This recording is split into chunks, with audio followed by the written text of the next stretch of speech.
So you guys made the leap or the migration, I guess, from Camera Store TV to DPReview. What was that, like 2 years ago, year and a half ago, or something like that? Yeah, 2 years. Yeah, almost 2 years now. So I got to ask, why, considering you guys had become quite popular at that point, why go to DPReview at all? Why not strike out and start your own YouTube channel and go independent? There were a couple main reasons for that. I mean, access was certainly one of them. In Canada, it is pretty tough to get a lot of hardware. You know, with the store, it was great. We had really good access. We still did want to have something to facilitate that, because you see it all the time where there's people on YouTube who clearly get access from a few suppliers and not other ones, and that tends to be what they look at, and especially what they tend to praise, because of course if you're only getting early access, you know, or even just review stuff after it comes out, you know, you don't want to damage that.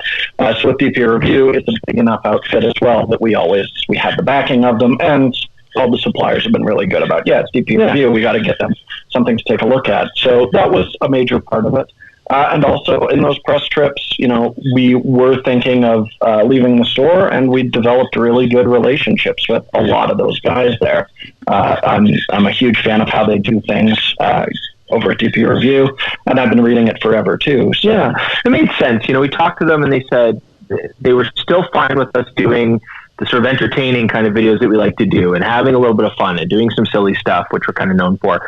So that was great. You know, that made sense. And I think it was the whole journalistic vibe of DPReview.com. It just made sense for us because we were kind of building up to that same kind of thing, trying to talk about technology and facts, and there's a lot of great press out there that are independent, and a lot of YouTubers that are informative, absolutely. And then there are a lot who want to do more strictly entertainment, or, you know, pushing products, or more mass media. I mean, we know these people, we meet them, and so you know, it just didn't seem like a good fit for us to go on our own and try to, you know, I don't know, we didn't want to be influencers, if that makes sense. Not that there's anything wrong with that. Apparently that is the most popular career choice for children nowadays, but we wanted to be more photojournalists that got to still do some fun, creative video, and it was just a good fit. It made sense. Yeah, and our least favorite part of our jobs was shooting charts, and fortunately, a lot of guys in Seattle, that seems to be their favorite thing in the world. So yeah, we did it for the chart, so we can get you know, a lot of that feedback, confirm all of our findings as well. It's always terrifying when you're doing it by yourself, like, this seems weird, but am I sure I'm right? And then you hit publish and hope. You know, it's really nice to be able to go back to a few other people and say, hey, what do you guys think of this? Are we all on the same page? That's what we were doing right before we jumped on the podcast today. You guys are super unique in that not many people leave a successful channel at all, let alone leave another channel to go to another channel and then be successful there as well. I give you guys kudos. There's obviously it's not just the branding that's bringing people to you. Is there any kind of I don't know, takeaways that you have from making the transition from one channel to another? I just don't think we've changed the dynamic very much. You know, it was certainly a little bit tricky when we switched over, because it's funny how many people want to know subscriber numbers when you're reaching out to suppliers and things like that. So going from 320,000, you know, down to, I think it was like 40,000 when we switched over to DPR, was definitely, you know, a big... So scary. It was straight out scary. But people just know to look for us. And YouTube is great, too. You know, they see the thumbnail, and they see Chris's face, and they click on Chris's face. Yeah. So, yeah. And, you know, I think it's one of those things, too, where you can look at it logically, or you can just look at it the way we did, where it was like, well, are we going to regret if we don't give it a try? I mean, you know, we like the store, you know, we have a good relationship with the store, but I think we both were at a point where, like, I don't know if we really want to keep doing that right now, you know, too much. So you look at, oh, this is an opportunity. We could kind of go off on our own. We have support from a team in Seattle.